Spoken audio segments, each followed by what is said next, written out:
দেখেন আপনার ছেলে ঘরে প্রস্রাব করে, আপনি তাবিজের জন্য কবিরাজ বাবার কাছে গেছেন বা হুজুর বাবার কাছে গেছেন, হুজুর আমার ছেলে ঘরে প্রস্রাব করে, আমার মেয়ে ঘরে প্রস্রাব করে, আমাকে একটি তাবিজ দেন, আমার ছেলে যেন আমার মেয়ে যেন ঘরে রাত্রে প্রস্রাব না করে। এটা শিরক, এটা তাবিজ দিয়ে তালিমা, এটাই শিরক। আপনার স্ত্রী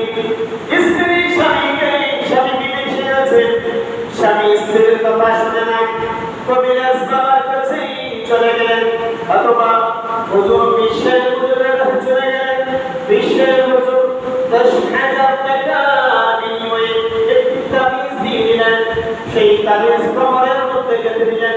আল্লাহ বললেন, আল্লাহ রাসূল বললেন, তালিকা এটা হলো শিরক।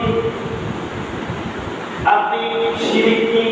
আল্লাহ রাব্বুল আলামিন কোন মানুষের কাছে পায়েতে সিজদা করে আল্লাহ পাক শিরক বলেছেন? আল্লাহ রাব্বুল আলামিনের কওছারা অর্থাৎ সালাতের মাধ্যমে সালাতের সিজদা সালাত কোন পীর বাবার কাছে যদি কোন ব্যক্তি গিয়ে সিজদা করে, এটা শিরক। আস্তাগফিরুল্লাহ। শিরকের অনেক প্রকার রয়েছে। আপনি গণকের কাছে গিয়েছেন, এটাও শিরক। গণকের কাছে গিয়ে কোনো কিছু আশা করেছেন, তাকে জিজ্ঞাসা করেছেন, সেটাও শিরক। গণকের কাছে যাওয়াই শিরক। আল্লাহ আমাদেরকে হেফাজত করতে বলি। আমি এবার আসলে শিরকের বিষয়ে হাদিসের মধ্যে বলেছে।